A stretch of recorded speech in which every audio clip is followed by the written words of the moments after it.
Welcome, ladies and gentlemen, to episode 161 of the Hoots podcast. It is Thursday, June 20th, 2019. Hope you guys had a wonderful Father's Day weekend. We're about 4 or 5 days away from the WWE Stomping Grounds pay-per-view in Tacoma, Washington. We're going to make predictions for that show later on at the end of the program through the eyes of a 9-year-old with AJ. Welcome to the program, everybody. I'm Joshie. You can follow me on Twitter and Instagram at the Hoots Podcast. Make sure to check out my music page. It's on Instagram. Follow me at Josh Lopez Music on there. And also, you can follow my good brother on Instagram at AdamDaley13, the Clown Prince. What's going on, my man? Hey, what's going on, Josh? Nothing, busy, like we were talking about. Like, I don't even really have anything to bring to the table this week. Other than I think like a sinus infection post root canal, which is awesome. And I'm not bringing much to the table other than just like random, like, so when the conversation goes sideways, no, it's totally my fault. Was it bring it to the table on the network? Sure. I'll just agree because I don't know, but then that's what people do. I think WWE did like a first take show with Rosenberg hosting it. Yeah, I think absolutely. That's what it was called. No, yeah, it was funny. It was good. I like it. It was him, JBL, and Graves, right? Yeah, and then Paul Heyman came on a couple times too. Yeah. I remember it. Man, I wish they kept that show going, but maybe that's something that could happen with the studio show they're gonna have on Fox or whatever FS1 later on this fall. It'll be cool. I'm curious to see how they produce that talk show. That's gonna be pretty cool. Like I said, guys, we're gonna keep it a little short this week. We got some stuff on our end that we got to get to. We're not gonna drag it out or anything like that. But tomorrow, I'm gonna be heading out to Orlando. Straight edge guy heading to the meth capital of USA. Jesus, that's a way to set up the plot to a great movie right there. Straight edge guy from Chicago heads down to a meth lab in Orlando. Hilarity ensues. Right. Rated TV MA. Is that a fact? If so, that's random that you would know that. No. I'm not sure. Also, let's give Florida some credit. We all know the meth capital of America is probably somewhere in Arkansas. Yeah. Sorry. Oh, man. It's funny. The other day I saw a post on Twitter about like certain candidates get ready to run for the political debates. Unfortunately, we got to get ready for that. And they're like, "Hey, Donald Trump's getting ready to get ready for a second run in president." And I was like on Twitter, "Did he need a first one?" Hey, can I say this about every not only announcing obviously dude's gonna run, but to the 700 Democrats that are running. Yeah. We don't want it. All right, thank you. All right, I got one thing to say about Orlando before we get to wrestling. I like the city. The humidity could suck here and there. I'm not opposed to hot weather, but the one thing that's shitty about Orlando, and I'll say it to the day I die, I'm never stepping foot in the Citrus Bowl again. No shot. I don't care if WrestleMania is down there again in Orlando. I will not go to that show. I don't even care if it was a WrestleMania that CM Punk came back for. I'm not stepping in that damn stadium, okay? How do you have a licensed stadium and you run out of water? And I'm not even talking freaking plastic water bottles like this. I'm talking about actual water. The shitty Central Florida water that you guys got down there.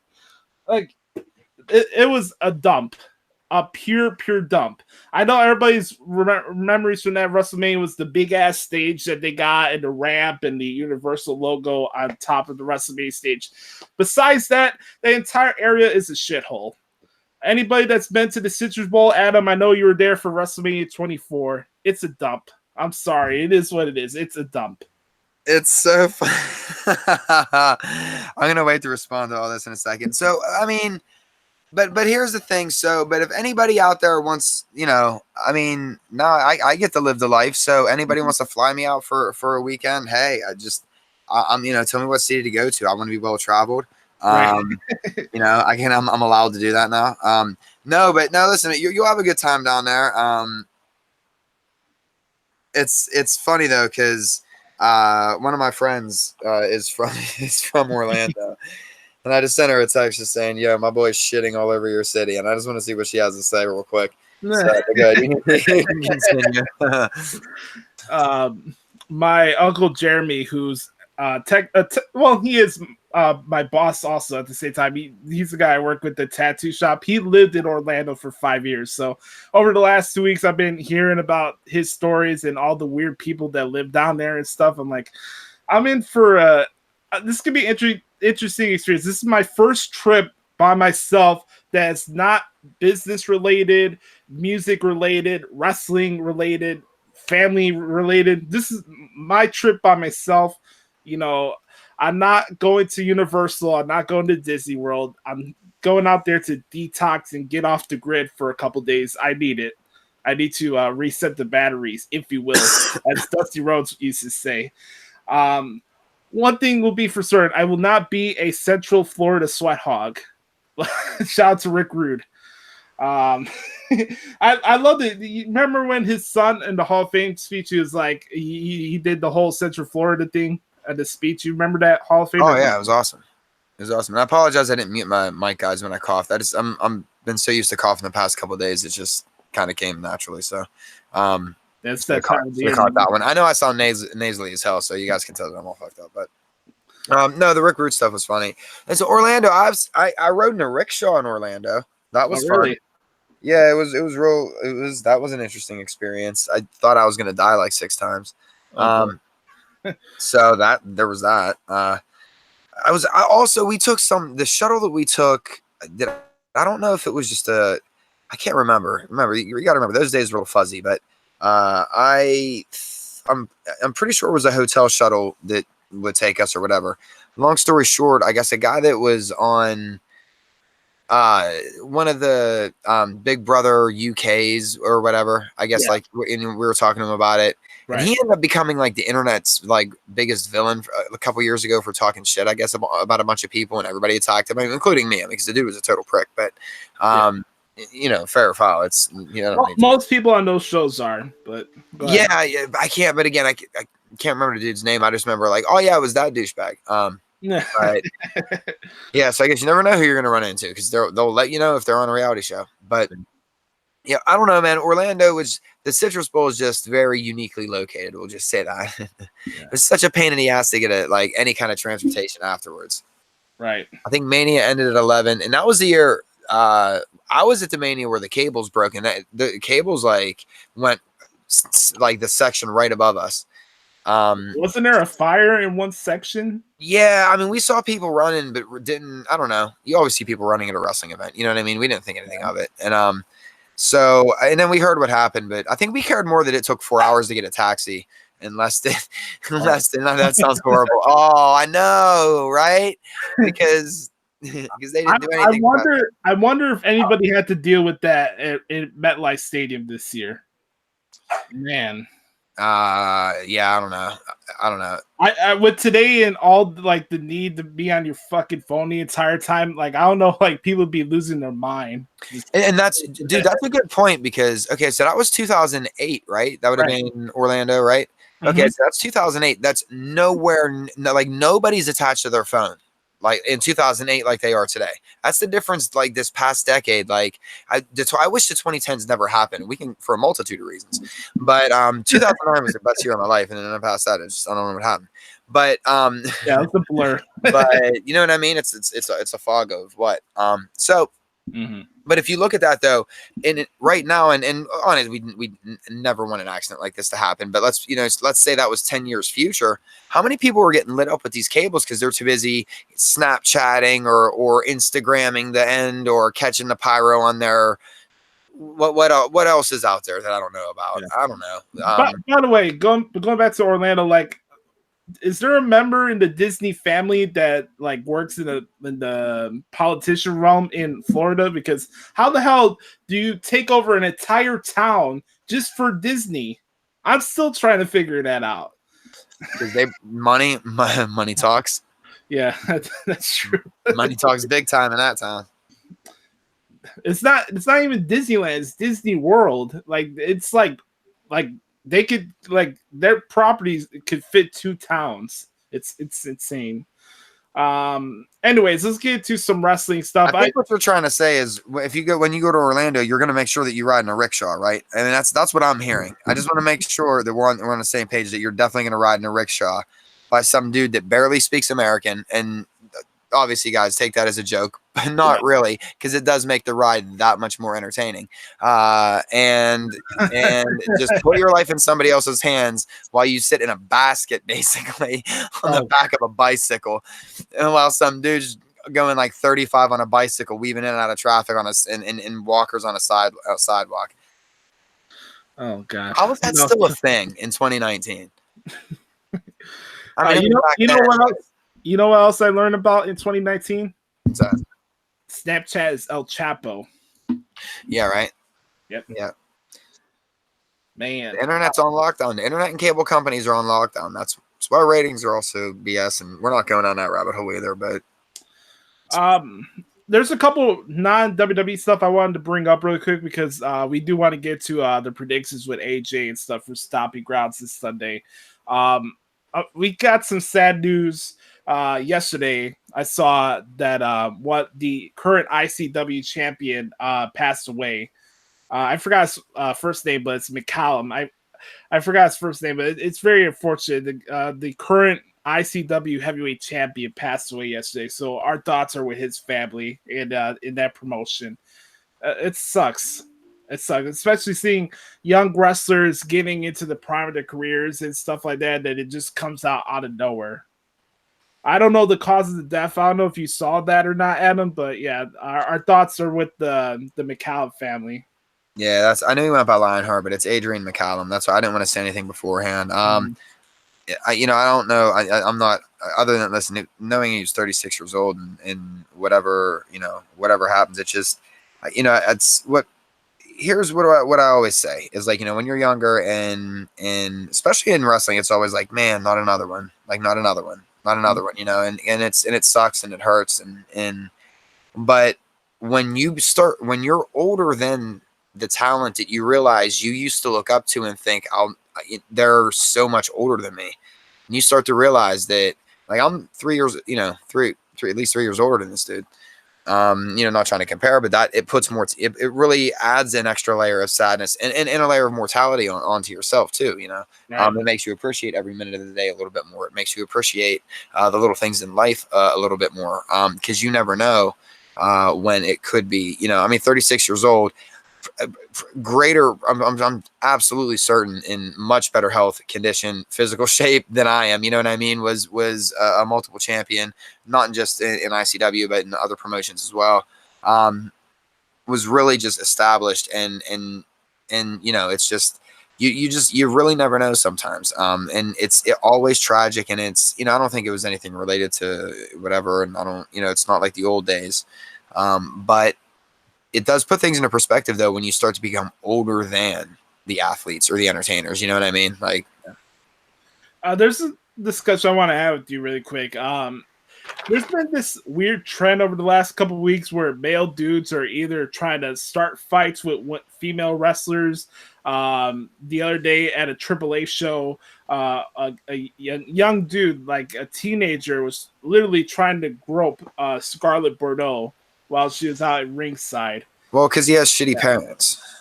We'll start there. We'll start first there. That, like, what the hell is going on, man? What's going on, man? There's a bunch of shitty parents in the world. There's a bunch of people that do not want to sit their child down and say you're wrong. And there's a bunch of children that know that they can get away with murder. And that's listen, me and my daughter, and you guys always hear us on here. You get to see the performance and stuff, but we butt heads, and she knows it. And stuff gets, there's a line that there's when you have to kind of do the balancing act, it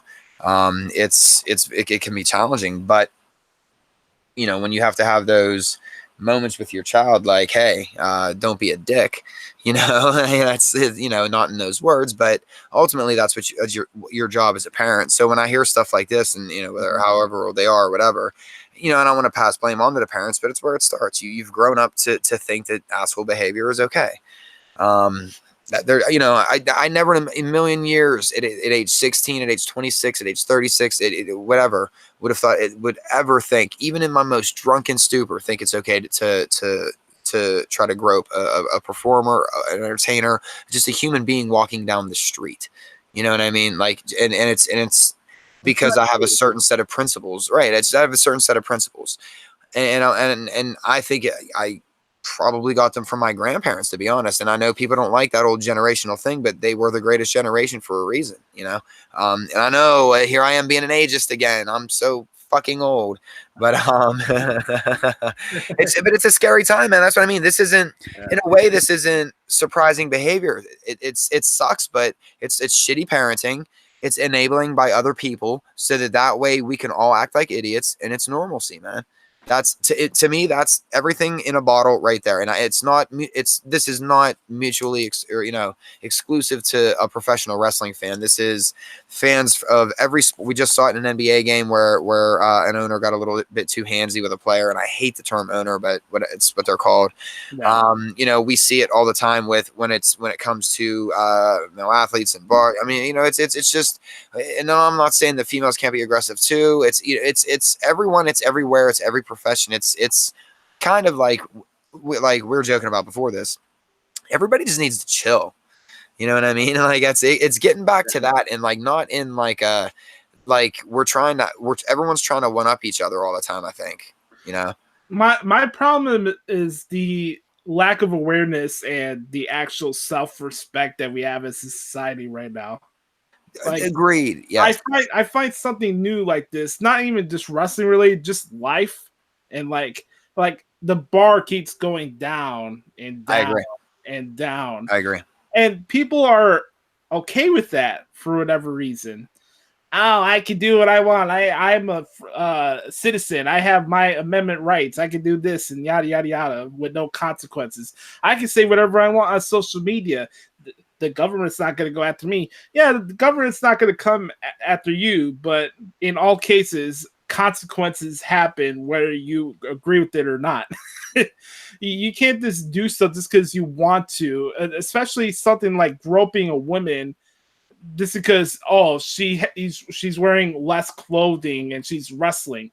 Like I don't for me, like I don't know why every time there's a wrestling show, everybody's got to put their paws in the wrestlers while they're walking down the ring. Listen, you're not allowed to touch in a gentleman's club in America. You know what I mean? Like, so why would you think that you could touch a professional wrestler? And I'm obviously using gentleman's club very loosely there, guys. But here's my thing, and I think you bring up a good point. Like, not only is it disrespectful to Scarlett Bordeaux, but any woman or man that has been groped, because it happens a lot. Especially in wrestling, it really does happen, probably more than it should, though. But it does happen in every profession, anywhere you go. It's not only that it's showing that the lack of respect for other people, it's showing that you have zero respect for yourself.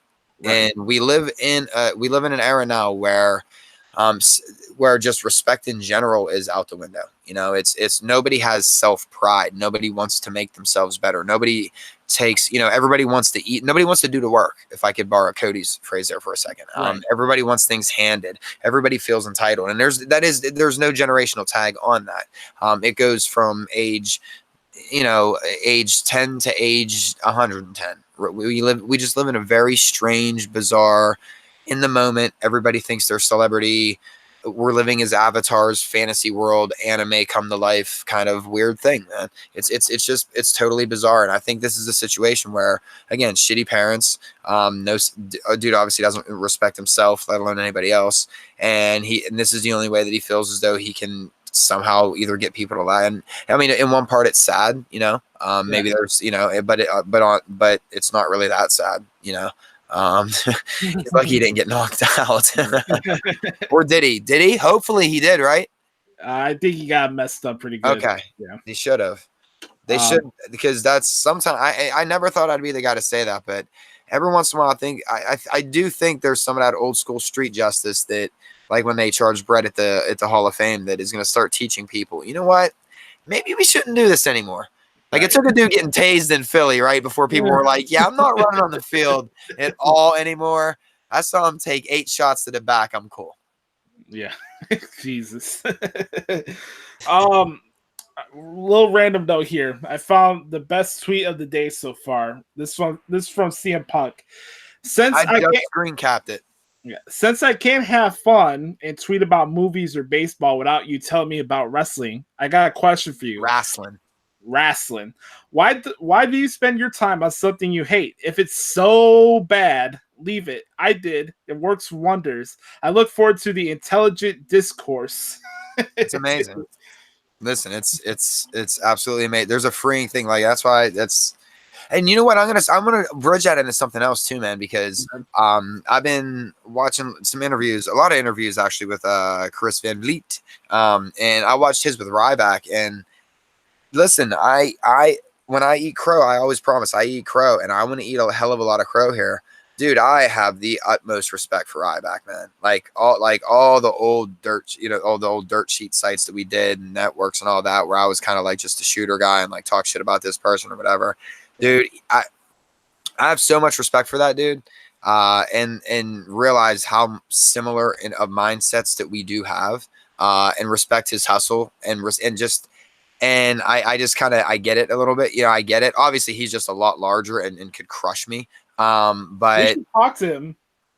oh, dude, I'd love to be able to reach out to him. Obviously, I don't, you know what I mean. But like, just all that, what was the weird, like, that's what Twitter got so weird for a minute. But that whole weird stuff that was going on and just going on podcasts and embarrassing myself like an idiot and whatever. Realizing how like holy shit, like this, the dude was absolutely, and I have the utmost respect for him. He's a genius, very good businessman, but understands what he has to do and needs to be done, but it holds that confidence, but that isn't really cockiness, man. Like I really kind of took on to a lot of, we're both big Gary Vee fans, so we obviously have similar tastes that way. It was just really cool to see that moment of like, I was really wrong. I mean, same with Baron Corbin, man. I'm allowed to like Britt Baker now. I always did. I'm allowed to say that and I'm thankfully allowed to like Adam Cole again. So, but those are for totally different reasons. But yeah, man. But it's nice. It's nice being able to look back and be like, damn, I was just fucked up. I was in a wrong place, and like and you realize how not only how far you've come like personally, but it's cool. It's I always think it's nice in a way, and like how Van Vliet does those interviews and stuff like that. When you get to see the human side of the character, you realize, damn it, man, like not that they were pigeonholed or not, I'm not bickering on about a company or this or that, but you do realize that these men and women had passion or have passion or whatever. And it's not a WWE thing. It's not a talent thing. It's not anything. It's just sometimes things just don't work out. And there is success past WWE. Like Ryback was never a failure. Ryback Reeves right now is actually a really, really, really good entrepreneur. he's pretty damn good at what he does. So he's doing good for himself. Yeah, man. So it's like, it's one of those where, I feel like a total douchebag, and that's why we always talk about the positives on here versus the negatives, like on other podcasts. But I keep forgetting to bring that up. I watched the interview a couple weeks ago, and I did. I thought I'd put it on for like a minute or something, and I think it auto-tuned or auto-played after another one. Yeah. And I just got sucked in, man. And I was like, wow, and I watched a couple of his other interviews and stuff. So even my dogs appreciating this one. So, they got this new television series on Viceland called The Wrestlers. This was taped a couple years ago. There was a conversation that MVP had with Sami Callihan backstage, and Sami was like, dude, wrestling's fucking stupid. Yeah, we try to make it the biggest like obstacle, and like we take it too effing seriously. And I couldn't agree with him more. Like people lash out at Ryback or any of these other guys for subjective character reasons, and like everybody wants to take a personal shot at the characters instead of watching the show for entertainment purposes. It's stupid. I've never watched a movie and said that I hated Jason Statham's because he did a shitty job in Fast and the Furious. I don't feel that way, but I'm trying to make an example here. Right. It's freaking stupid. Another good interview that Chris did the other day I got to watch was Kelly. That girl, I didn't watch it yet. That girl has a good story, and even her at times downing herself because she thought she'd never be accepted because she's the pretty looking girl that she didn't deserve any opportunities. Blah blah blah blah blah. That was another good interview that Chris did with her. He's good. He's a very good interview. He's a good listener. And you could tell that people trust him. I saw the one he did with Batista and Camilo Nanjiani, which I thought was awesome too. But yeah, man, like, and you know what, it's nice to hear. I think it's great hearing other people talk about, like, you know what, I too was just in a bad place in my life. Like, and I knew that I had like obstacles, you know, because I think that authenticity of people saying, listen, you know, like that. We all do need to have some sort of ego, because we do need to think that we're the best. Otherwise, you're always going to get passed up by somebody else, you know? But I appreciate people that say, listen, I thought that my shit didn't stink and I had to overcome it by this, or this fall helped me become this. Like, you know, it's just great, relatable stories. And then you really start to, you know, connect with people differently. So, and Van Vliet does a great job of getting that out of damn near anybody he interviews. So. Why am I putting over other podcasts, by the way? Should I be putting over our podcast? Well, it's not actually a podcast. It's just him doing interviews. Yeah, it's true. So I promise you, I'm going to get JJ Bittenbinder on this show, and that's how we're going to get on the map, damn it. Right. I know Chris put this out on Twitter the other day. He actually is doing his own podcast, but it's not going to be him breaking down Raw or SmackDown. It's going to be a little different. So shout out to Chris that he's actually doing his own podcast. I got to talk to the guy 4 years ago. He's an awesome person. I'm very happy for its success. You know, getting a little niche for himself, because he's a entertainment reporter in Miami. That's his day job. But to have this exposure and interview these movie stars and all these other people from wrestling, and for that to be another thing he could have on his belt, it's really cool. He's won multiple Emmy Awards. The guy's very good at what he does, so I'm happy for him. So I don't know if anybody, the only person who would probably even get this reference is Chris Van Vliet. There's not a chance in hell that he would ever be hearing this, but I remember when I was in WrestleMania 30 down in New Orleans, and I was sick like the first couple of days, and I couldn't leave the hotel room. But everyone knows the story. I'm not going into the fucking like story about me being sick again, but so I just like kind of keep up with everything on what was going on like YouTube and stuff. And there was an interview he did, I think a couple weeks prior, because it was about when GFW was about to launch and stuff, with the franchise Shane Douglas. And Shane Douglas and I are from the same area, you know, per se. Like he actually started as a school teacher in the area. A couple of my friends had him as like a substitute teacher, that kind of stuff, before he made it big in wrestling. And it was always real big in like the Western Pennsylvania area and stuff like that. But I remember just really starting to catch on to him. So that was back in 2014. I think I started watching his stuff.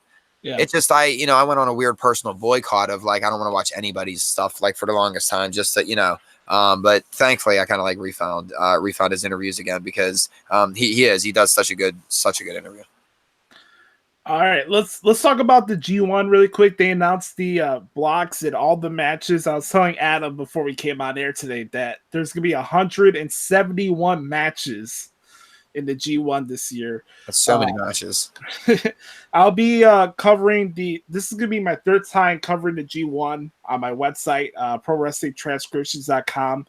I made a reference sheet, so if anybody wants to know like what matches are going to be on certain days or the standings for the G1, even if you don't have the opportunity to watch it, I made this reference sheet for that reason, so you could be updated. They always put clips on their Twitter pages of like videos and stuff you want to watch, it, snippets here and there. It's a lot of time to sit down and transcribe these shows, but I don't regret it. It's helped me become a better transcriber in a lot of ways, learning all these different styles, these different performers that participate every year. It's really helped me become a better writer covering these G1 tournaments. It's a fun challenge. I love the G1. It's a really cool tournament. They have a lot of big hitters in the tournament this year. So really quick, I'm not going to rattle off all 171 matches because that would be stupid. We don't have enough time today for that. Hey, that's way too much. That's so much. All right, let everybody know who's in the block. Okay, in the A block, Okada, Tanahashi, Ibushi, Kenta. Some of you guys know him as Hideo Itami. Will Ospreay, Evil, Sonata, Zack Sabre Jr., Bad Luck Fale, and Lance Archer, who used to be Lance Hoyt in the WWE too. B block, John Moxley, Tetsuya Naito, Ishii, Jay White, Juice Robinson, Goto, Shingo Takagi, Jeff Cobb from Ring of Honor, which I think is pretty cool. You guys heard me put Jeff Cobb over for stuff that he did in Lucha Underground. He's good. I like Jeff Cobb. Tai Chi and Toriano. Okay, New Japan. I love you. I love your brand of wrestling. Stop putting Yano in the G1, please. How you have all these brawlers in here and you don't have Suzuki in there?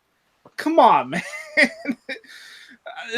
This is like the rare occasion where I'll complain about something like this. I love it. This is the biggest tournament of the year, and you're having fucking Yano in there. Come on, man. Like you want us to take it. You want us to take your tournament seriously, right? And look at all these stupid Dave Meltzer 5 and 7-star rating bullshit. You know, like everybody's. This is like the biggest like realism thing in pro wrestling. But you want the guy who tapes everybody's. Oh, holy shit! I almost dropped my freaking phone. Holy crap! That was one of the funniest things I've ever seen on a thing that we've taped. That would have been close. Like you have this guy who literally. That was. Let's face it, guys. I'm taking the camera on I'm putting it on for a second. That was so worth it watching him fumble that around. Like, oh, with the Jericho blue lighting. I'm setting a tone over here, baby. It's all. Am I evil? Yes, I am. Now camera goes back off. All right. Toriano tying everybody's hands together with medical tape. He doesn't have one match where he doesn't try and rip the turnbuckle pads off. Come on, man. This is not me ripping on him as a character because people like him and he does good comedy stuff. But come on, man. And yes, I'm being biased because I'm a Minoru Suzuki fan. But come on, man. Come on, man. Did I get sucked in the WWE Twitter? No. Excuse me, guys. I'm so sorry again for if I cough a couple of times during this. Yeah. So yeah, I don't know really anything of what you just said, so I'm not going to try and pretend to play smart guy here. But yeah, I just know 171 matches is one. It's a Jedi mind trick of a way for people to care about matches, I think, and make them feel like they're, you know what I mean? Like, really, they could probably do something like this on a Raw and SmackDown and say, hey, for the next 6 months, every match is going to be every winner and this and that and the other thing. And you know what we would do? Get bored with it after like 2 months. Right. We would. People wouldn't have a good time catch up with the standings, and they're all point systems. So if you win a match, you get like 1 point or 2. Yada yada yada. You get the drill. Or maybe they should try it. I mean, it worked ish for the mixed match challenge, right? I liked it. I thought it was a cool idea. What else was I gonna say about the G1? I think the people that are in it, it's obviously awesome. There's gonna be awesome matches. Like you have Moxley against Jay White. Oh, really? Yeah, they're in the same. Straight up? Yeah, straight up. Mm-hmm. Right off the bat? No, not right off the bat. But okay. I was like, holy cow!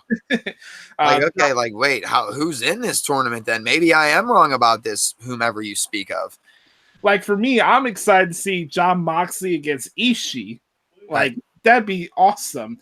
And then on the other side of the bracket, you got Kenta going against Okada, or like Will Ospreay going against Sonata from LIJ. That guy's freaking awesome. Can I say something that not a lot of people are gonna like? I'm sorry, not to interrupt, but I've never really liked Kenta. Or I'm sorry, I shouldn't say that. Like I appreciate his work ethic. I appreciate everything, you know. Mm-hmm. But he's never done anything for me. I've always been very indifferent on him. We'll say that. Like, and it's not, and he's fantastic. And it's nothing. I'm just saying, for whatever reason, I've never caught on to, like how some people couldn't catch on to Nakamura, or some people couldn't catch on to Jay White, or some, whomever. Listen, there's a lot of people that don't get Marty, and Marty right now might be my favorite guy. Right, but yeah, I was never there with him. I don't know why. I probably get more of a kick for Kenta for what he does in the ring. Like they're not cutting promos on each other. This is just the matches. I mean, there's 19 shows in this damn G1 tour, so hell, even I'm gonna be burnt out by the time this tournament ends. Yep. The G1 ends the day after SummerSlam, so they're actually doing SummerSlam earlier this year. It's gonna be on August 11th in Toronto. So, man, that's gonna be a busy. Really? It's that early in August? Yeah. Mm-hmm. Wow. Yeah, I mean, I'll sit here like, wow, like it's a bit like that big of a deal, but that's early. Yeah. What was I gonna say? Like seeing like John Moxley and Juice Robinson again, that'll be a lot of fun. They're in the same block together, so I love the G1. It's gonna be a lot of fun matches. I'll let you guys know the updates as we go on throughout the podcast and stuff like that. But yeah, I'm very excited. It starts July 6th at the American Airlines Center in Dallas, Texas. The main event of that show is Okada versus Tanahashi. So one of the biggest rivalries in New Japan Pro Wrestling history is main eventing a US show. So if you're in Dallas, if you're going to that show, take that in. I think that's pretty cool for you guys to get to watch that in person. These guys fought each other at like 4 different Wrestle Kingdoms, so I think that's pretty cool. So I'm not gonna make Adam make predictions or anything like that. It's too early. Yeah, I would sound so bad. It would make me sound horrible. Can I just pick Jay White and Moxley for everyone? And I know they're in the same bracket, and I really hope that match happens. But yeah, I'm just gonna pick that match. I'll let you know when it happens, all right? Who did you say shouldn't have been in it? Yano. Okay, yeah. Yano wins the tournament. There. Yano's your G1 champion. That's my prediction. But you know what? Just to put in perspective, hold on. And this is all for comedy, but you know what you sounded like right there? Mm-hmm. When everyone went nuts because Santino was next to last in the Royal Rumble that one year. I actually liked Santino. I loved it, dude. Yeah, I thought it was great, but a lot of people were like, "Oh my god, you knew he was gonna win." Like, no shit. It was still funny though. No, it was amazing, actually. My bigger issue is not Yano the person; it's the fact that he's in this tournament every fucking year. Oh well, I mean, problem. And he's earned his stripes. What you complaining for, man? Fickle, impotent. Change it. Yeah. Hold on. Yeah, real quick. Daniel Bryan cut such an amazing promo that was so perfect for LA crowd, right? You talking about no, how you can be edgy without making it obvious to demographics. Like, like we're talking about pushing lines. That was fun. And I don't know if they can replicate that every week, obviously, not the same topic, matter, obviously either, but that was well done. I mean, that was really well done. So whatever, wherever that came from, that was good. All right. I got a question for you because we're going to get into this WWE stuff going on right now. How old were you when the Bushwhackers were around? I mean, they were around when I was alive. I'm trying to think when they started. So I was I started watching wrestling in like 83, 84. I mean, 82. I mean, I was like a baby watching wrestling. So, I mean, I used to watch it with my grandmother and stuff. So when I really started like absorbing and retaining everything, we're talking like before the first wrestling, I don't know, my whole life, basically. I don't know, like early 80s, 83, 84, 85. Did you get to see them as the sheep herders or no? Yeah. At one point, I believe. Yeah. If not, I obviously have seen them and appreciated the reference. The reason I'm bringing this up because Daniel Bryan was on commentary on SmackDown this week, and they're like, he's pointing out the fact that Heavy Machinery are a joke and that you shouldn't take the Bushwhackers being in the Hall of Fame seriously. He's like, he told Byron Saxton to look up the sheep herders on the network and you'll learn something. Yeah. Like the stuff that Brian and Ron are doing with the Heavy Machinery, I like what they've been doing with that so far. Also, did you hear Graves make a slight reference to John Laurinaitis? I think so. Refresh my memory on that. He's like, what? I guess how did he phrase it? He was like, well, I guess that guy with the flag had a good life, didn't he? Oh no. Yeah, Big Johnny was waving that flag around with the sheep herders back then. I guess that's oh yeah. Okay. man. Throwback Thursday, ladies and gentlemen. Look it up on the network. I think you guys can see it. Hey, wasn't he the one that inducted the Bushwhackers in the Hall of Fame? Dude, you're asking the wrong question. I'll admit, I don't know how the Bushwhackers are in the Hall of Fame. I'll be that guy. I don't really know what is the Hall of Fame anymore. Daniel Bryan was like, really? We're gonna talk about the Bushwhackers. Coco Beware's the Hall of Fame too. Well, I mean, I guess they were cool when I was a kid. I just was one of those kids that didn't like the kidsy characters, and I just thought it was really creepy. I don't want dudes licking other people's heads. It's not like a I don't want people going, "Oh, you're homophobic." No, I just think it's gross that you're licking sweaty dudes' heads. It's gross, unsanitary. That's how people listen. That's how people get MRSA and or pink eye. I mean, there's a different way you get pink eye, but that's a totally different story. Right. Shane McMahon.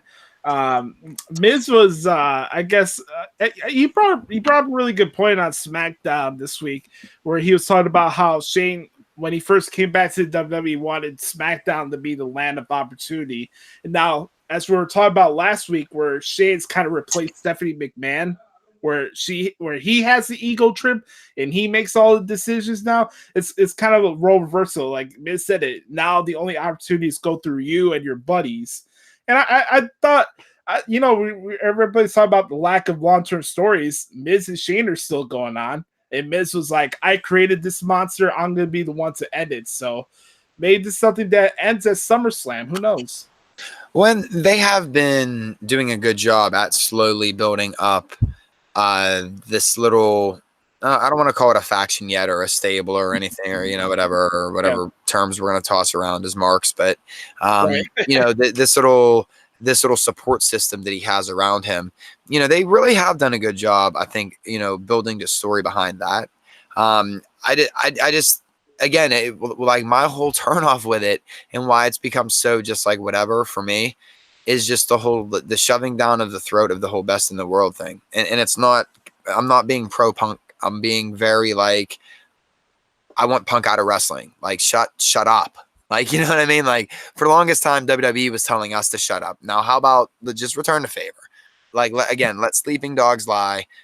And then just, I don't know if it's effective heat for them when their biggest, I don't want to say their biggest complaint, but there's a lot of complaints right now in the online bubble. And so it doesn't really mean anything, but their biggest complaint is, oh, look, all these people are talking this about your company, that about your company. And then you're constantly using this to dig up like what, I don't know. I don't know. I wish they would, if they dropped that whole aspect of it and the whole best of the world thing wasn't, and it was just Shane kind of on a like total, it could have been any other moniker. I think I'd be so much more into this, but I think because I'm so just like a lot of people got tired of CM Punk chants, I'm tired of the whole best in the world thing because it's like, just get over it. Just let it go away. You know what I mean? Just let it die off. It was dead. We were finally almost past it. And now it's like digging it up all over again. You know what I mean? And I don't know. I guess for me personally, I just moved on from the CM Punk factor of it. It's like, I want Greg Hamilton to introduce me like that. Yeah. Also a good point. That's how I get the fun out of it. And it's not like Punk was the first one to call himself the best in the world. That's not, I just think in recent memory, when we're talking like past, 10 years, I just think maybe I hate to say it's too soon because I'm never too soon guy, but, if there was like a 15-year gap, I think people honestly forget about the whole Punk thing. It's not as meaningful. It's not as impactful. And I think that it doesn't have that feel of pettiness. You know what I mean? It's almost like a feel of like pettiness. I guess that's why it's, maybe it's not. Maybe it's they're just trying to trademark it. Maybe they're just trying to do whatever. But just like some of the things AEW did, whether they want to agree with it or not, was a little petty. I just think sometimes both of these. But then at the same time, Josh, this is where I'm a hypocrite because that's what kind of is making wrestling fun right now is taking shots at one another and kind of, so I don't know where I stand with this, other than I just wish they would drop that aspect of it. Otherwise, but to your point, they have done a really good job of the long-term storytelling of Shane and his support system, and just the egomaniacal power trip that he's on right now. Yep. Something else I wanted to mention about that is that it's giving time for Drew McIntyre and the Revival. Like, they haven't made a name for the faction or whatever, but Revival just became the tag team champions. Drew McIntyre has been on a hot streak on television. Everybody thought after his tag team with Dolph Ziggler was over, he was gonna be put in the back burner, but he's having one of the biggest matches on the pay-per-view on Sunday, whether he wins or loses. He was talking about it on Sunday. No, he was talking about it on SmackDown. He's like, I'm going to hurt you, Roman Reigns, and that's one of the biggest matches for the pay-per-view on Sunday. So I actually think in early spoiler of like whatever, I actually think McIntyre goes over. Mm-hmm.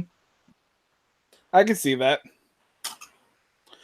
I'm very excited for that match. We'll talk about that when we make the predictions, all right? Yes. Oh, absolutely. Yes. Sorry, that's what I mean. Like the grind don't stop. I just got sent an email, so I'm actually doing work while I'm doing a podcast. I know that's so rude to you guys, but it's just like an emergency type deal, and we're gonna keep the podcast going because I can multitask. But there we go. All right, no problem. The hustle. I'm telling you, people need to learn to hustle. Mm-hmm. Everyone's complaining about like this, that, and the other thing. You work a 9 to 5. You don't know to hustle yet. If that's all you got is a 9 to 5, you don't know to hustle. I know I've been heavy on SmackDown so far, the podcast, but I also want to talk about Raw because I thought Raw was really good this week too. What else? What else from this week program stood out to you? Whether it was Raw or SmackDown? Oh man, well I know this is going to be very trivial and nobody might not care but me, but I appreciated the fact that the Sonya Mandy stuff I thought was great, like backstage. But what caught my eye was Sonya's Pride shirt. Thank you WWE for finally having multiple shirts and not just Balor Clubs. Now, not anything against Balor Club because it was an amazing shirt. I own it, my daughter owns it, and it's great and it's fantastic. But it's nice having options this year. You know what I mean? Like it's nice it's nice seeing other people throw their support out, whether the WWE chose them or they got to say, hey, go ahead, you can use our stuff, or however it all shook down. Good on, and it's a pretty good percentage going to Glad. So good on WWE for that. They get talked badly about for a lot of certain PR things. I think this is a very good PR thing. It's showing they're not only expanding their role in it, and are they perfect with it with the LGBTQ community? They're still not perfect now. Are they making strides? Absolutely. Like just in the past 2 years alone, it's just so noticeable. So just relax, guys. It's fantastic that they're doing that. So that's something that caught my eye. Is that bad or is that just the marketing guy in me? No, I understand what you're coming from. That's the marketing guy in me. I'm starting to look at everything from marketing and like not enjoying the in wrestling stuff. Josh, it's getting ruined for me. It's entertainment, pal. You're not in the boardroom. Yeah, right. Yeah, exactly.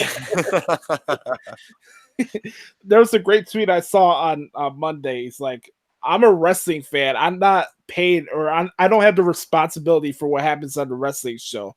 I don't have that stuff to worry about as a fan. And I thought he brought that in a good perspective. I forgot the name of the username, but the guy's name was Ricky. So I want to give a shout out to Ricky. I thought he had a really good point about that because a lot of the stuff that we talk about on here and all these different types of shows, it's not our responsibility. We're not responsible for that. It would be different if we were in the creative services team or like the digital team or something like that. Then you can voice your opinion and yada yada yada. But all this stuff is all subjective because what you like, maybe somebody else might like. It always goes in twists and turns. But like at the end of the day, whatever Raw's ratings are not my responsibility. How they format a show is not my responsibility or something that I should really let it affect my personal mood. Like, you get what I'm saying? Right. Yeah, no, I just still think it's really cool that finally they have like a lot of Pride shirts out there, and like so that I can get an Undisputed Era Pride shirt if I want to. I can get a Seth Rollins one. I can get a Becky Lynch one if I want to. Like to me that's cool. Where last year it was either you get Balor Club or nothing. Quick question: do you think one of these shows Balor comes up as a Pride demon? I think that'd be cool. I don't know how you pull it off, but if It would have to I be. think it look cool. I don't want to say it would have to be in June, but I almost think that you would want it to be in June just Yeah. because of it being Pride Month and the recognition. And you know, if there was ever a time to do it, it would have been this year because of the 50th anniversary. Right. I think what he did in Saudi Arabia, saying Happy Pride Month from Saudi Arabia, was good enough. We love you, Finn. We don't want you to get murdered. I think that was his demon pain enough of saying of making sure he got his way. So this is a horrible transition, but oh god, that's never a great setup. It's a horrible transition, but you know, Twitter is a shithole when OJ Simpson starts his own Twitter account the week of his anniversary of the whole Bronco chase and all the stuff that went on with his life. Yeah, let's talk about that. Let's talk about that because I'm glad you brought that up because I did want to talk about that, and I'm like doing 80 million things. I totally forgot about that. Can we give me your thoughts about it first? Because there's something that I want to talk about that seems ominous. But go ahead. I want to make this short because we got a lot of stuff we got to get through before we wrap up the show. Okay.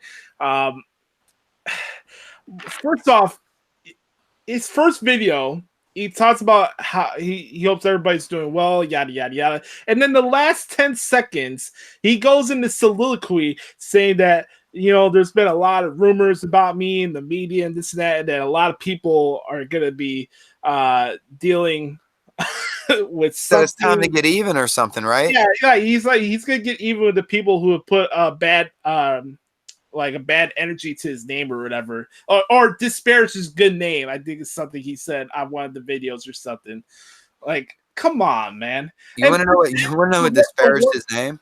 The worst part about this, bro, is the timing of when he made this damn Twitter account. Yeah, well, of course. You've been out of prison for, I don't know, 4 months. You could have done it then. It's not 25 years, so it would have been because I think it was 1995. I think is when he got out. Oh, when he got out of, I don't know. So like no, he got out of prison like 4 or 5 months ago. You could have done it then. Like, oh, it's the anniversary of the Bronco chase, which this would have been the 25th anniversary of the Bronco chase then. So that's why he did it, and that shows how much of a fucking puke that he is. But here's my take on it: is that nobody's disparaging his name allegedly. You wrote a book saying if I did it. I read it, and allegedly you blacked out, and your buddy Charlie, which there's a movie that came out a year. They came out a year before he did an interview where he keeps talking about this dude named Charlie, where a dude thinks that his friend Charlie tells him he didn't kill someone. This dude actually or something. It basically took the plot from this movie and was applying it to an interview. Here's what disparaged your name. You wrote a book basically saying you did it, but well, if I did it, but you allegedly did it, but you also did an interview, kind of admitting it, but not really admitting it, but leaning towards it a little bit. I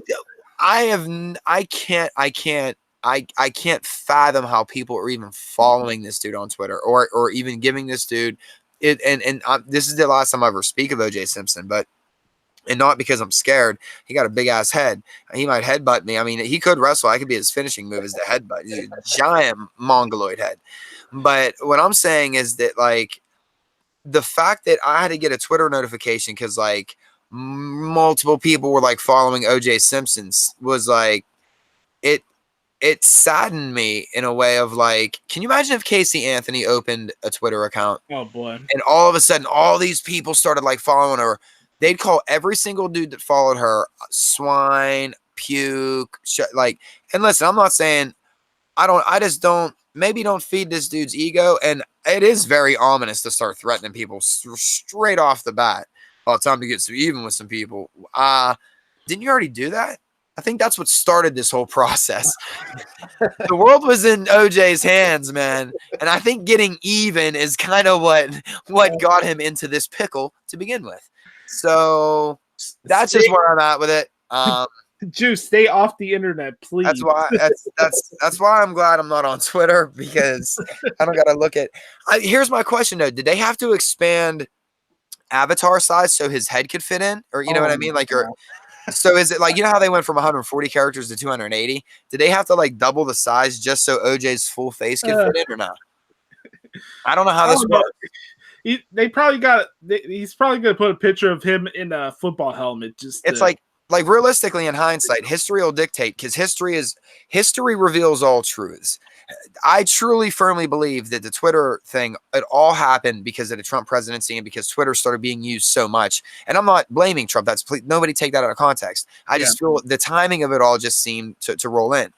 I just think that maybe if for some reason we start to get bigger pictures on Twitter, all I'm saying is OJ Simpson. That's all. You got to look at the source. Yeah. And the source says that dude's head size is probably about a 10 3/4. So this was the 25th anniversary of the Ford Bronco chase. I was a month old. I watched it live. Wow. For like the entire day. Everything. AC, the chase. Oh my God, OJ got a gun to his head. The whole thing with his son running up. Like Robert, I watched it all, man. Like you were not. I got home from a baseball tournament. Flipping through the channels, and that was, we're not 1990s. I think we had an illegal cable box back then, so I don't know. We might have had like 20 channels instead of the 10 you were supposed to have. But on that, dude, I was hooked at a TV all day. I'm not moving. I just sat there. I was watching OJ. I had to see, and it sucks to say that because that's, and again, not to go back to Maynard James Keenan and Tool and Vicarious and all that kind of stuff, but it's voyeurism, man. Vicariously we live through tragedy on TV, and I had to see what was going to happen. And that was in hindsight, that started a lot of, I think, how we always need to be in the know with certain things, and may have changed news a little bit, the way that coverage was done. All right. Let's put OJ to the side. We don't have to bring him up again. It's a great topic, though. It was a great way for us to spin some things in. I know, right? No, OJ isn't the great topic. Wait, let me rephrase that. He's not the great topic, but we talked about meth dealers in Orlando. We talked about OJ. We're hitting all cylinders today. we're just making sure all bases are covered today. Yeah. I don't know what outfit R-Truth was wearing on Raw Monday, but I was laughing my ass off. Like, look, they had Cube's son in the front row. Did you see that? O'Shea Jr. was at Raw Monday, and then they had really next to each other. Yeah, that was O'Shea Jr. next. I didn't even notice because I noticed that it was Truth and Carmella, and I was trying to see if AJ was going to catch on, and she didn't, and so I had to rewind it, and then so it was just more like popping about them. Right. The best part about him running away was them pulling Titus O'Neil out of the ring. Oh, jeez. He's smart, though. Truth has been hiding under the ring for the last 2 weeks. I'm glad it took Titus to figure that out. It's been entertaining. No, it's been highly entertaining. That's why I won't have a bad thing to say about it. Shout out to Drake Maverick, the new 24/7 champion, and getting married this weekend. I thought that was pretty cool. He's like, I'm going to steal the referee's car. Hey, I'm getting married. I'm out. Yeah, right. Well, and another part of it, too, is that I don't feel as though it's being what's the best way to say it? I'm not going to say it's the best thing in the world, or anything like that, but it's been entertaining enough that they've been able to continuously tell the story in small doses so that it's not being oversaturated. It's not being shoved down our throats. It's used at the right times for like little, when maybe it gets too heavy or they need to cool the crowd down or we need something light or I really like the placement in the shows. I like how they're doing it. And Truth is the man to really, to really be kind of running with this. And everybody else involved has been really funny too. Like we always keep talking about. So there's I don't know. There's two more things I want to get into before we bring AJ in. Yep. First off, my favorite segment of the week of programming was Alexa Bliss and Bayley on A Moment of Bliss on SmackDown. I think that's one of the best female segments of the year so far. Both Bayley and Alexa did a great job in their segment. There was a lot of truth from both sides of the table. I said this a lot, especially when we're on the old show that won't be named right now. Before the whole thing with the man and Becky Lynch, and this is not me trying to take a dig at Becky because I've always been a big Becky fan, but I've always said that Alexa Bliss was the best female character going on in the WWE for the last couple years. And she proved it again on SmackDown this week. Her promos, especially when somebody tries to challenge her, that's when you get the best out of Alexa Bliss. I'm very excited for this match. I think they've done a good job with Alexa and Nikki Cross. You know, like it's kind of different from her and Nia Jax because Nikki could flip a switch and then it's like, here you go. You got a crazy baby face and a good heel fighting each other. Like it's slowly burning. Yeah, I get what you were saying a couple weeks ago about Nikki changing her hairstyle and stuff like that. But here's the thing, bro. Like she came up with no sanity. Nobody cared about her, and now they're giving the people a reason to care about her. Because sooner or later, Alexa's gonna be like, "Oh, I was a bully all along." We know where this is going, but I disagree. I think she was getting a pop when she came up, and even though she came out without sanity, I think she was getting a bigger pop without sanity than if they would have attached sanity to her. I think people really wanted that unhinged, psychotic, unpredictable character where she could come out the messed up makeup where you don't really, that's what I mean. They're not that she's beautiful, but what they're doing is they're quote unquote prettying her up. You know what I mean? It's the Katie Harrington in Mean Girls. Yeah, well, exactly. She's trying to fit in with Alexa Bliss in the locker room, right? That's her whole thing. And then it's gonna turn on her face, and then she's gonna go back to the old Nikki Cross. Like I think they're slowly building that up, and it's gonna be cool once she does go after Alexa Bliss. Like, just wait for that moment when it happens. Yeah, agreed. It's gonna be cool. But back to Alexa Bailey. What did you think about that segment? Are you looking forward to that match? No, I liked it. Yes, I thought it was awesome. Definitely looking forward to the match. I like seeing a different side of Bailey, but I do want to disagree with something. I was still always a Becky fan, so I thought Alexa was going to pass certain people in the horsewomen, including Bailey. But I always thought it was Charlotte, and in my opinion, it was always Charlotte and Becky were the top two. Well, I'm not saying about wrestling. I'm talking about characters. That was my big. Oh, I got you. Yeah, because they were given. Yeah. Becky was trying to turn chicken salad and chicken shit into chicken salad. So yeah. Yeah, and a lot of the time it was always the freaking Sasha Banks Charlotte debate. And right. I get how awesome wrestlers Charlotte and Becky and Sasha are, but you also need a character too. Agreed. Yeah. And like I said, I wasn't trying to take a slight at Becky because Becky was my favorite horsewoman out of the four. So, my bigger point was Alexa tapped into the character more than any of the women before Becky snapped on Charlotte and became the man. I could see that. Yeah, I could see that. Because Alexa's character was more molded for a Raw or a SmackDown than it was an NXT crowd. Like an NXT crowd isn't, Yeah, I'm sorry, guys. The Full Sail crowd, and here's another shot at Orlando. The Full Sail crowd is not always the gold standard in how wrestlers going to be over or not. Okay. Yeah. Right. Yeah. All right. Lastly, Seth Rollins. We talked about this last week, kind of bringing out a different edge to him, and I thought Busted Open had a good conversation about that this week, where Seth Rollins had to deal with Brock Lesnar cheap shotting him, or Drew McIntyre and Baron Corbin attacking him from behind, or this and that. Like Seth Rollins couldn't be himself. Dean Ambrose is not there anymore. Roman Reigns is doing his own thing. He's on SmackDown, so he has to start defending himself, right?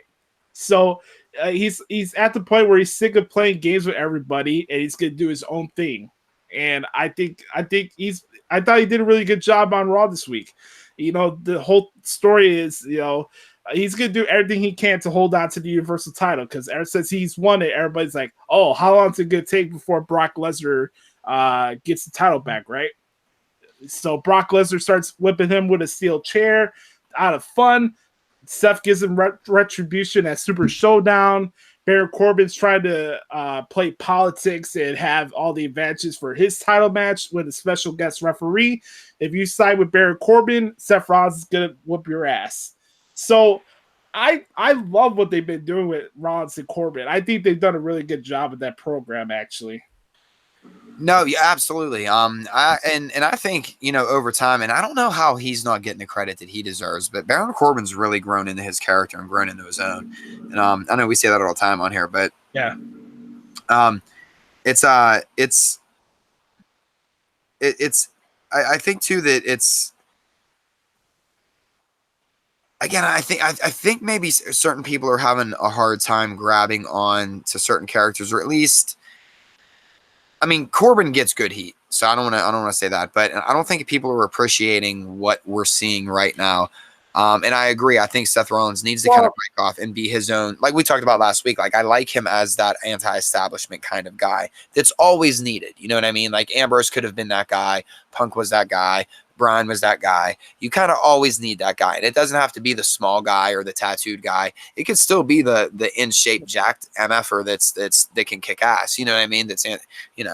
Well, here's the one thing that I'll say. Like, a lot of the fans kind of act like they're in high school where they select the people that they want to cling onto, like, Agreed. in their cliques. So no matter what Baron Corbin does, he's not going to get the credit he deserves. You know? And that's a shame, too, because you really, as a fan, at least, and I don't know, I'm not going to speak for anybody else out there, but as a fan, at least, I know that I love watching, again, A, be eating crow like I did earlier, and B, I love watching a talent not only like come in a little green, but then they slowly get better and get better and get better versus somebody that peaks 2 years in, Shinsuke Nakamura, and then you just never really kind of hear from them again. You know what I mean? And that's not a shot at Nakamura either, because I love him, and I don't even, who knows if he even wants to be there or what, whatever. But it's I don't know, you always like to see progress, you know what I mean? And we should be, this is, as fans, this is the stuff that we should be applauding versus criticizing on these stupid podcasts, you know what I mean? Right. Speaking about podcasts and stuff, we're about to get into the best segment in all of podcasting, Through the Eyes of a 9-year-old.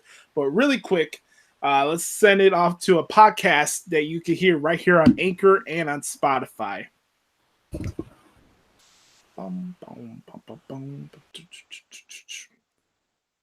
That's always the one thing with podcasting, folks. Got to sneak in.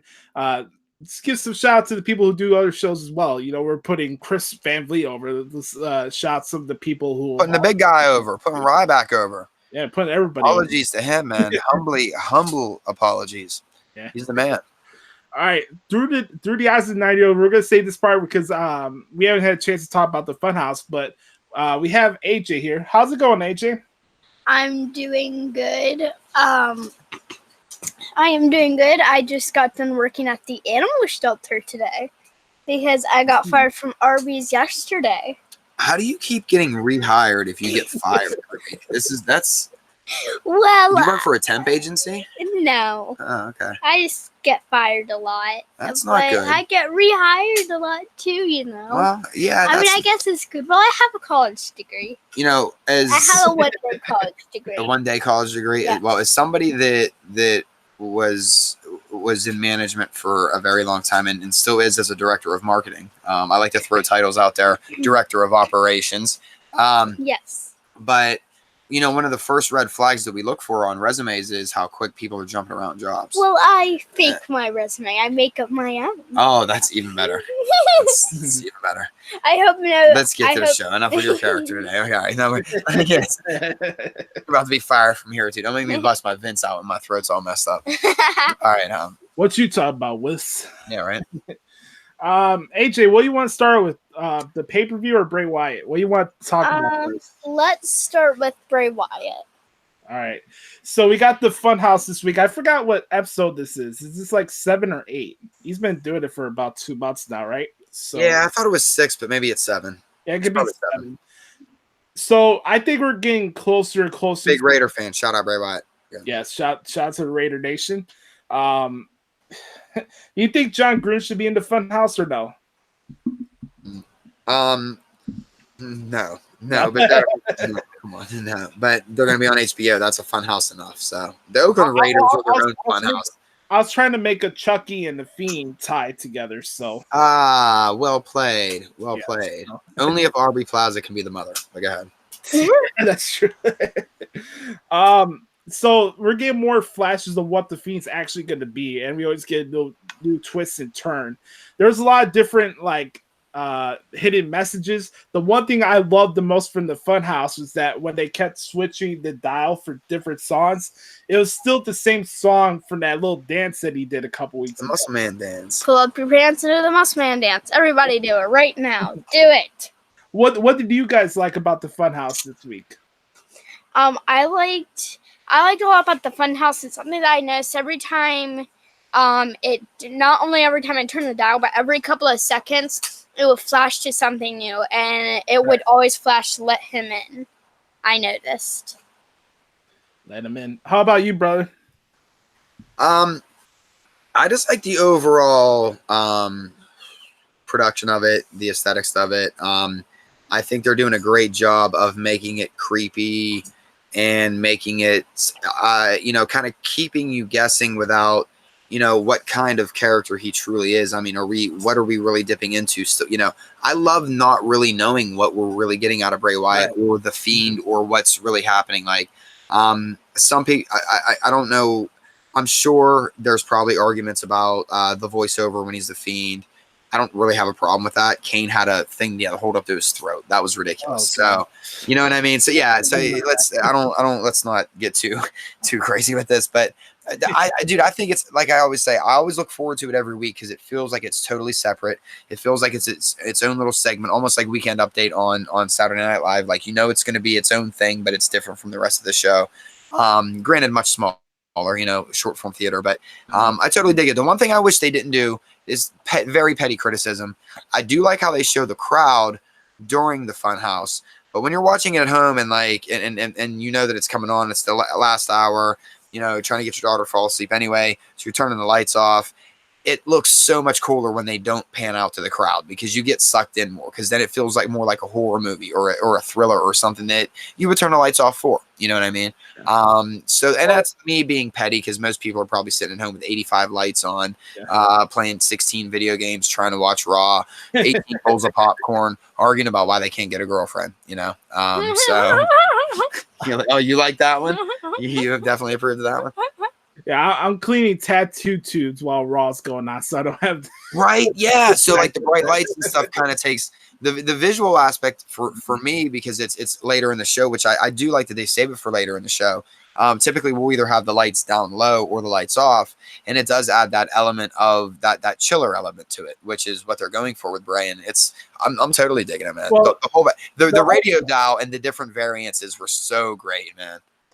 I was gonna say with them panning out to the arena, that's Kevin the Chipmunk's call. Kevin. Yeah, I know. They want to show that the crowd's invested in it. Look at what it looks like here, and it's I get it, but it's their show. They're gonna do what they want. And again, fickle criticism, me being petty, absolutely. But it does take a little bit away when you're like really sucked into it, to a promo or to a segment. Really quick. Do you guys like the fact that they're not giving away who he's going after, or are you like getting impatient? You want to see who's actually gonna let him in? I actually want to see who's going to let him in. Whether they come to Bray Wyatt's door or Bray Wyatt go to their door, I can't wait to see. And I think, and me and my dad both agree on this one. I think that's gonna be Aleister Black. That's where we started talking about that earlier, but go ahead. Do you think he's going to show up at the pay-per-view on Sunday? Maybe. I think maybe he might have like a special edition, like 2-minute promo or something of like the Funhouse on Sunday. But I like that idea. Yeah, but I don't really think that he's gonna like show up. I think it's just gonna be another normal thing that they do. Right. AJ, what else stood out to you this week that you wanted to talk about? What do I want to talk about? I don't know. Dad, have any ideas? Real quick, I think Bray either shows up on Raw or SmackDown. The tease on the pay-per-view would be awesome, though. But I think Raw or SmackDown is just because we always wait for the pay-per-view is going to be. I'll pop either way. I don't care what show it's on, but probably Raw or SmackDown. Mm-hmm. I don't know, AJ. What do you think about going into this? I mean, we'll get to the predictions and stuff like that in a minute. But was there anything that jumped out? The Nikki Cross, Alexa Bliss stuff. Anything with Becky?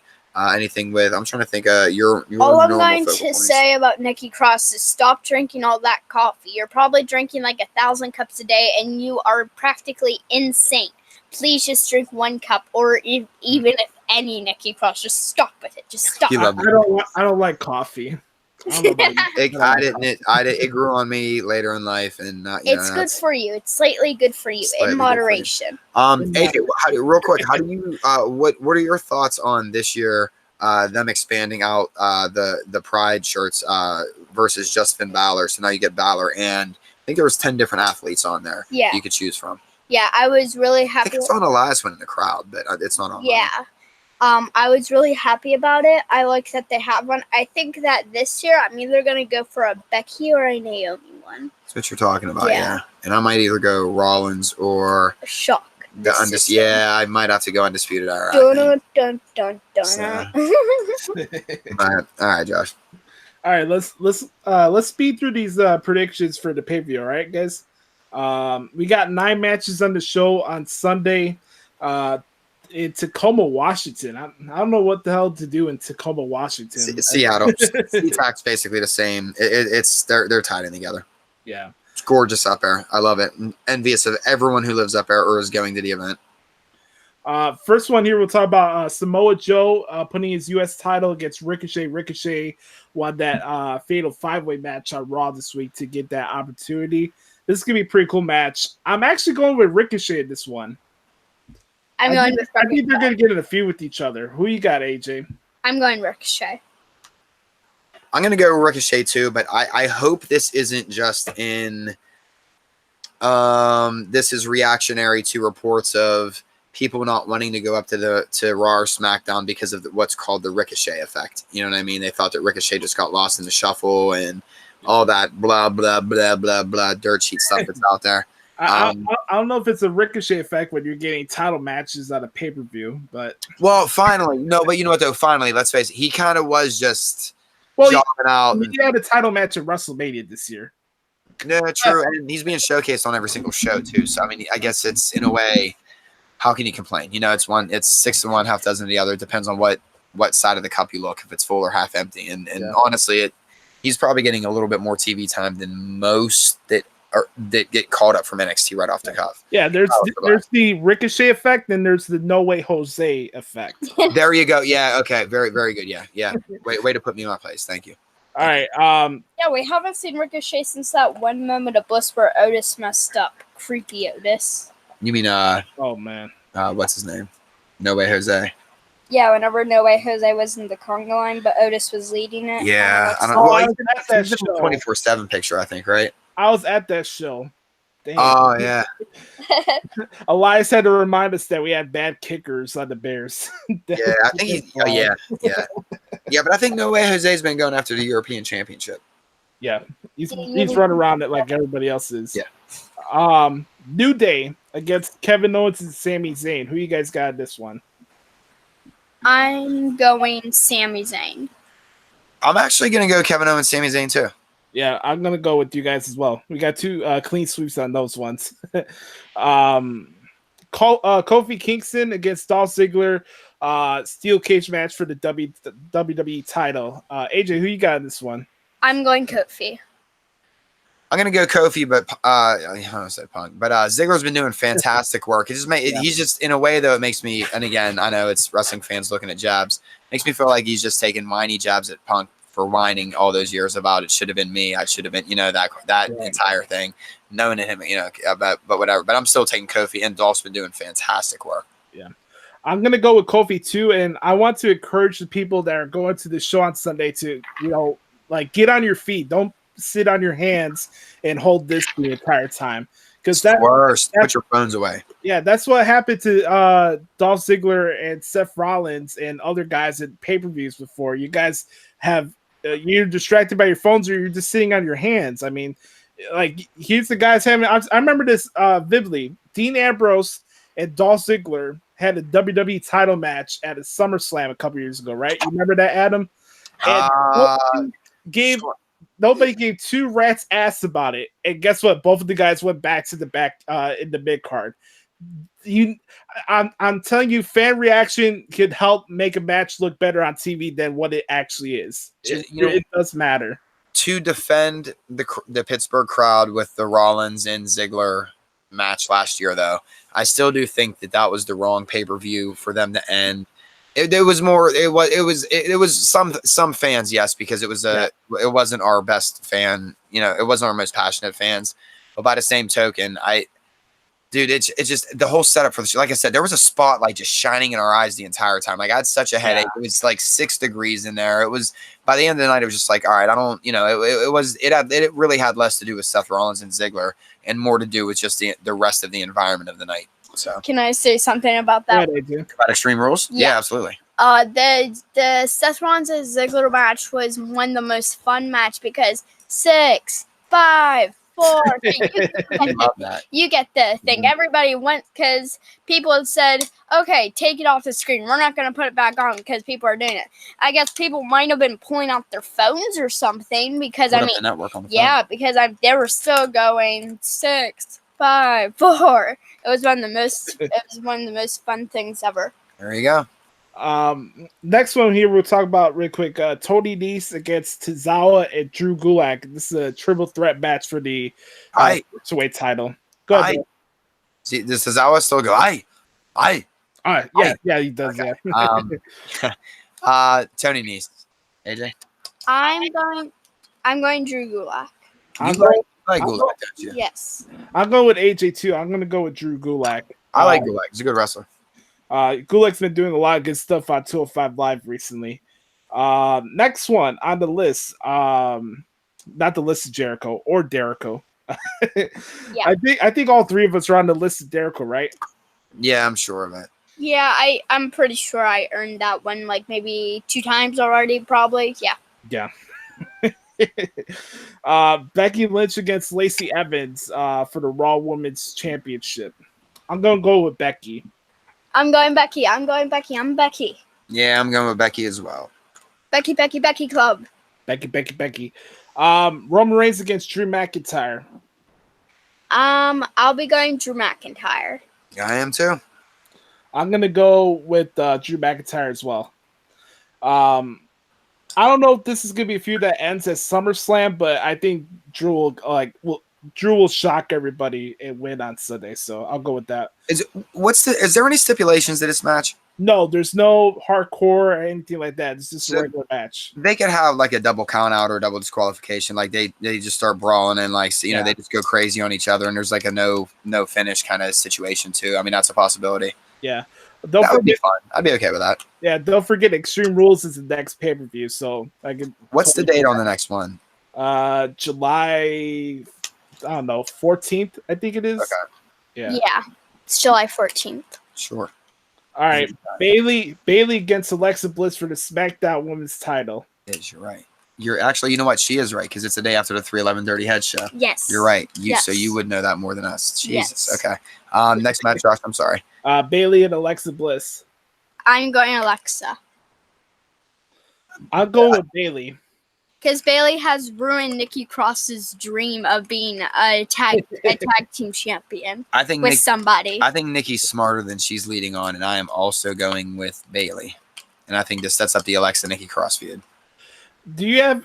I want to ask you this, guys. Do you think there's any way Sasha Banks come back and turn her back on Bailey? Because I remember Bailey saying this week that she didn't need anybody to help her succeed. I think that's okay with it. But yeah, I would be okay. Listen, I think right now, and I'll let you give your. I know because you're dying to talk about this one. I got a real short one. I'm not being critical like everybody else. Mm-hmm. I think right now we're at a stage to where, because of Sasha's situation and because she's been away a little bit, people that were anti-Sasha, I don't think are as anti-Sasha. People that were as pro-Sasha obviously still want her to come back. Right. I think this is a great time for her in any, whether it's she ends up leaving and having to go somewhere else or whether they bring her back to WWE or what, I'm fully open to Sasha coming back however she does. And I think it would be a great way to bring her back, man, because you can insert her immediately into the title picture. Right. I will admit there were parts of that promo the other night it almost felt like they were written more for Sasha Banks than they were for Alexa Bliss. Because I feel like Alexa Bliss and Sasha Banks have more of a similar character trait of being the boss or the goddess or the alpha female. Bayley was never really the alpha female. I mean, I get it was you were an alpha behind the scenes. You're not in front of, that's the whole play. But some of the lines in that made it seem like it was more worded for a Sasha Banks. That's all. I'm totally. I want Sasha back in wrestling, man. Somewhere, let's unleash Sasha so that it's not. So she's. I want to be invested in Sasha again. You know what I mean? Like utilize her right. I guess is the best way. Bliss brought up the best point. The Bayley peaked at NXT, and you could say the same thing about Sasha. So. I don't know about Sasha with that. Bayley, I think we still have a lot of. I think this is Bayley's Becky year. Mm-hmm. Bayley's a dream crusher, right, AJ? Yes, she is a dream crusher. And what if the person that she didn't take a picture with was Sasha? Well, what if it was Izzy? Oh boy, wouldn't that be funny? Yeah. Yeah. Mm-hmm. All right, guys. Last match of the show: Baron Corbin against Seth Rollins for the Universal title.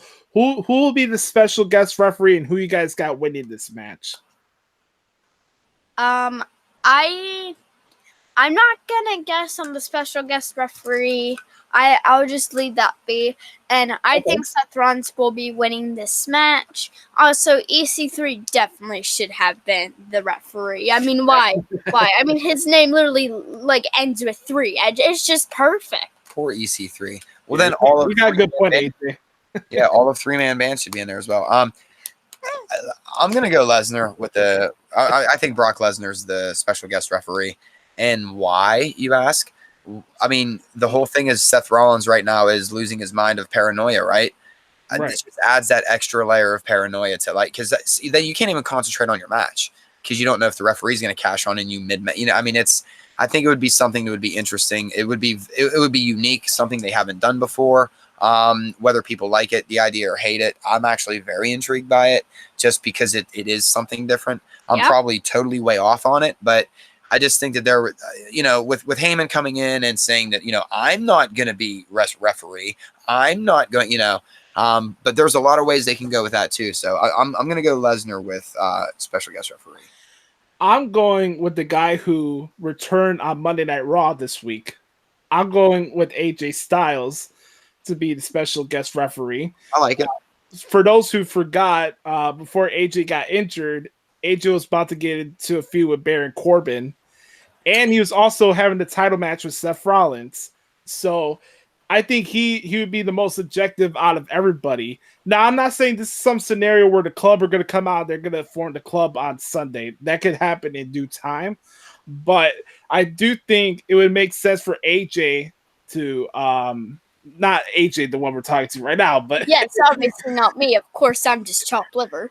You'd be a good referee, AJ. I'll give you. I think I'd be a good wrestler. Not only a referee, but a wrestler too. Right down the middle as a referee, right? Yeah. Yeah. So I'm gonna go with AJ Styles to be the referee, and he costs Baron Corbin the match. I think Seth Rollins wins. Let me ask you this question, Josh. Do you think that because of the injury and the way that things went, and when with Lesnar, coming back or whatever was going on, right? Do you think that maybe they just scrapped those plans and they're focusing now on a club reuniting type of deal? Yes. So that's why I wouldn't put AJ Styles in there. Honestly, that's the only reason why I wouldn't. Okay. Just because almost if you're going to scrap, if you want to take the memories of those two feuds out because you've decided to go a different way creatively with them, right? Keep them out of that picture, I guess. But I am still totally game for him to get in there. I'm good either way. All right, please, man. All right, folks, that's Stomping Grounds coming up on this Sunday. AJ, real quick, before we kick AJ off of here.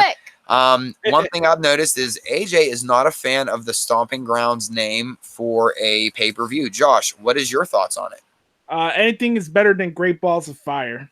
Yep. That's how I look at it. Yep. Okay. Touche. End of debate right there. What was other bad pay-per-view names? We could just have a comedy bit here. Yeah, I'd have to go Insurrection. Everybody says December to Dismember was a bad name. No, it was just a bad pay-per-view. Yeah, right. Yeah, exactly. Exactly. I don't know, I'm not big on Fastlane, to be honest with you. Right. I'm not a big fan of that name, but you guys know any bad pay-per-view names? If they've had so many over the years that they've recycled, got rid of. I forget.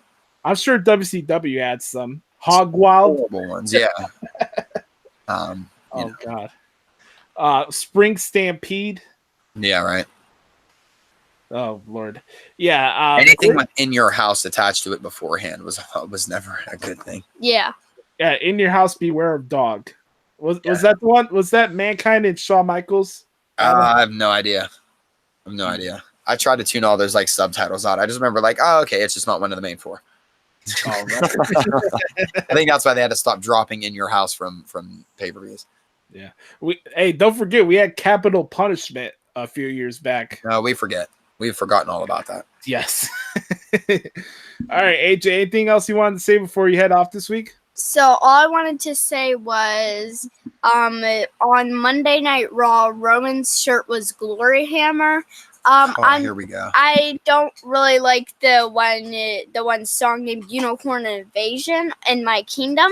I'm not a very big fan of that name from a Swiss band that are almost in their 50s. I am sorry, but did you even listen to the song? But you could check it out if you want. I know I did not, but how can you not like a song without listening to it? I just don't like the title Unicorn Invasion in My Kingdom, and they're almost in their 50s. But you like unicorns, right? Not ever somebody in their 50s singing about it.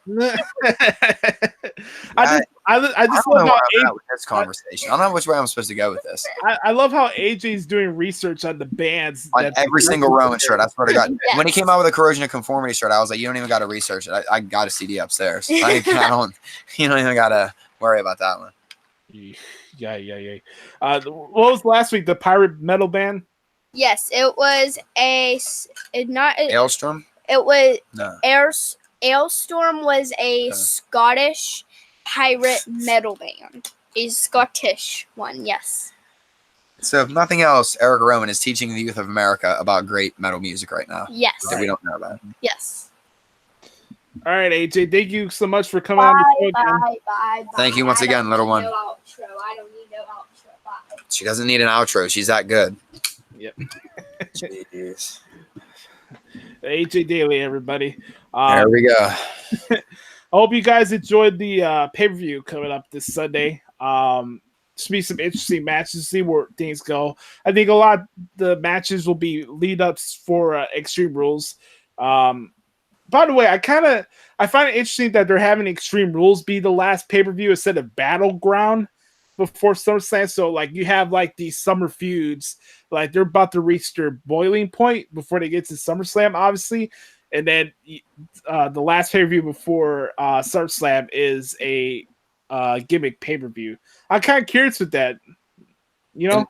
Well, you know what? The last point I want to make too is that I hope nobody takes this as compare this pay-per-view to Double or Nothing, because and the reason why I'm saying that is we're about to have. I already know it's gonna happen, but we're about to have Fighter Fest coming up. We're about to have the other one's Fight for the Fallen, I believe. Yep. Which is kind of like more of their filler, ish paper. I don't want to say filler pay-per-views, but they're bridge pay-per-views into Double or Nothings and All Out and stuff like that. So those might be better comparison points to like these. I don't know. I hate saying B pay-per-views, but these are more B pay-per-views. That's it is what it is. They're extenders more than they are big plot points. So I don't know. I think coming up in the next couple of weeks, it's going to be interesting to see comparisons made from those shows to WWE's.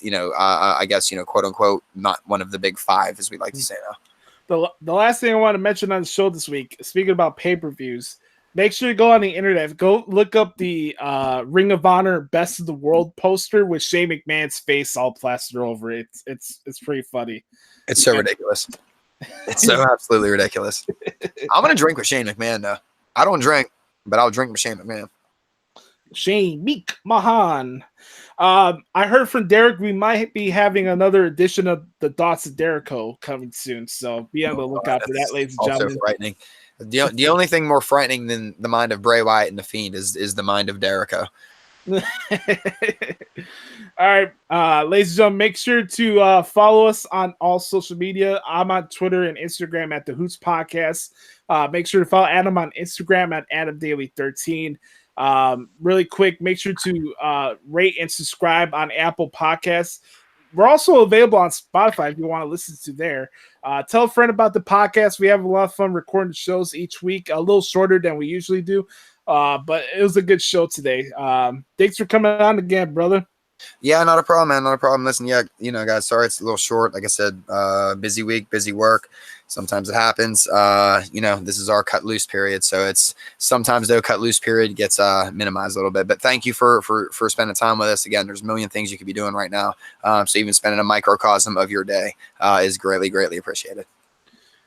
For the Clown Prince and AJ Daley, I'm Joshie. Thank you so much for checking out episode 161 of the Hoots Podcast. Enjoy Stomping Grounds. We'll recap it next week. Talk to y'all later. Peace.